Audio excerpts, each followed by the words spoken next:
Craving chicken pie? Let's make one using lumpia wrapper. And let's make 2 other innovations as well. Kakaibang lumpia, 3 ways. Let's start cooking. Recently, my craze on chicken pocket pies, and we will make one very easily using lumpia wrapper. So, pa siyang lumpia Shanghai, but chicken pie feeling. And it's so easy to do. So, ito siya. This is my chicken, boiled chicken and shredded. A little bit of corn. Ito siya, parang ala king style. Optional yung corn, but I like it with corn. Diced carrots, minced onions, grated cheese, salt and pepper to taste, and mayonnaise. Oh. Sobrang dali lang. Pwede din gamitin mo yung frozen corn and carrots. So, mas simple pa. Just combine everything together. And this one, when you fry it, the cheese is going to melt. Diba? Ang sarap. That is our first filling.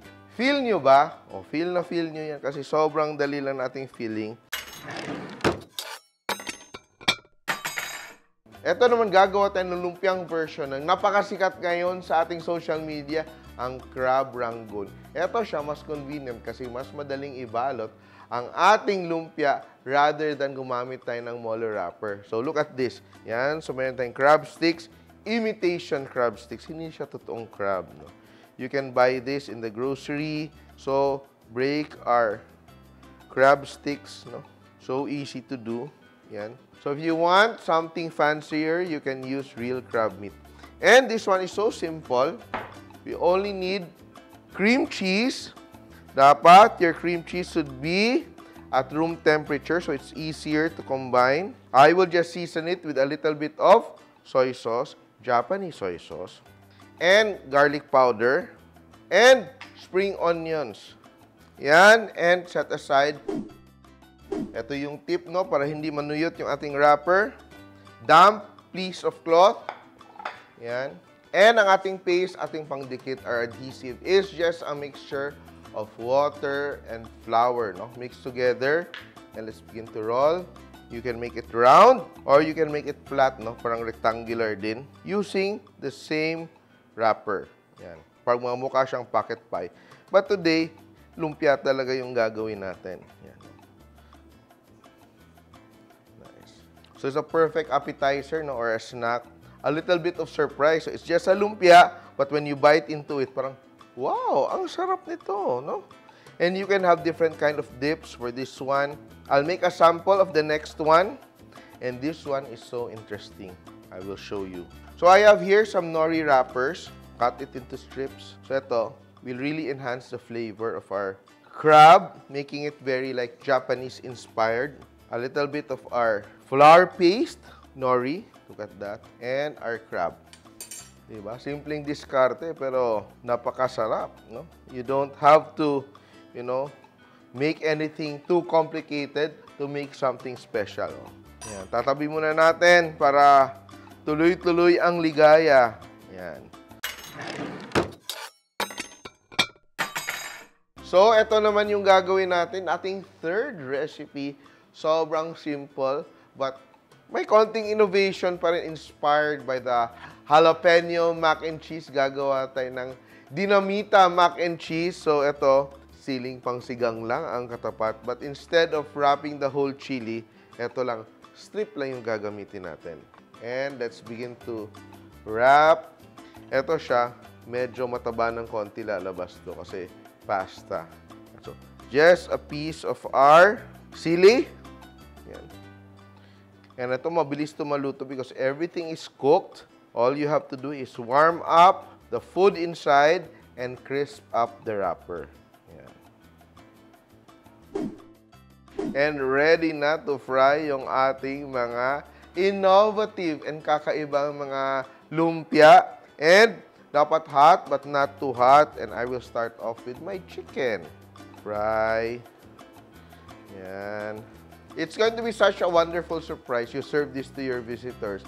Serve it to your family. Mag-expect sila ng karaniwang lumpia Shanghai. But when they bite, uy, kakaiba to, ang sarap. And you will never go wrong with these flavors. Kasi, of course, Pinoys love chicken. We love cheese. We love corn. No? So, dapat your oil is hot, but not too hot, not smoking hot, or else yung wrappers mo will burn, which we don't want to happen. Gusto natin evenly crisp and golden. Importante lang dito, huwag kang masyadong excited and kakainin mo siya na bagong prito because it's going to be so hot inside this lumpia. It's very nice, oh. Ang ganda niya. It really smells like the chicken pie. And you can replace the chicken with tuna as well. Let it cool down. Let the excess oil drip off. And we will fry our next batch. Ito, our lumpia na crab Rangoon. Yan. With Norri. Look at that, no? Fry, fry, fry. You don't even need a dipping sauce for this, pero pwede din, no? So the key here to keep it crunchy is to make sure that you fry it medium-high heat na medyo hinay-hinay so that all the moisture from the lumpia wrapper will evaporate. So, if you make these recipes, please post and use the hashtag Kakaibang Lumpia and tag us at Simpol. Yan. Oh, luto na. Very nice. Ang happy nito. And the last but not the least, ang ating dinamita, no? Mac and cheese dinamita. Kayo ba may version ng Kakaibang Lumpia? Share nyo naman.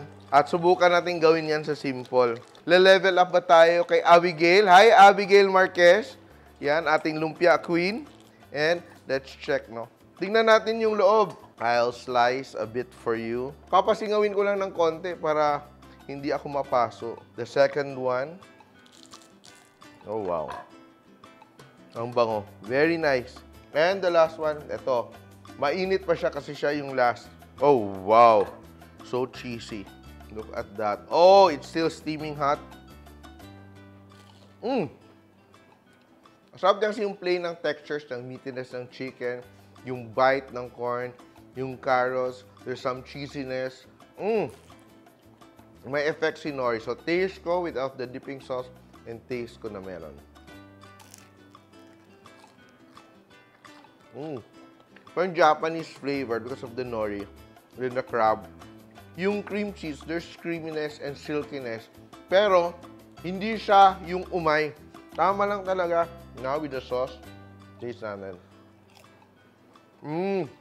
Balance ang asim-tamis ng ating sweet chili sauce. And the last, the mac and cheese with our siling pangsigang. It's cool enough to bite. And, masarap siya because yung chili natin, parang half-cooked siya. It's not super cooked. Sarap niya. And here it is. Napaka-bongga ng ating spread. Napaka-exciting ng flavors. Try these recipes at home. Kakaibang lumpia 3 ways. Simple! Please like and share my videos. And if you like more recipes like this, please click here to subscribe. And don't forget to hit the bell button to get notified. Simple!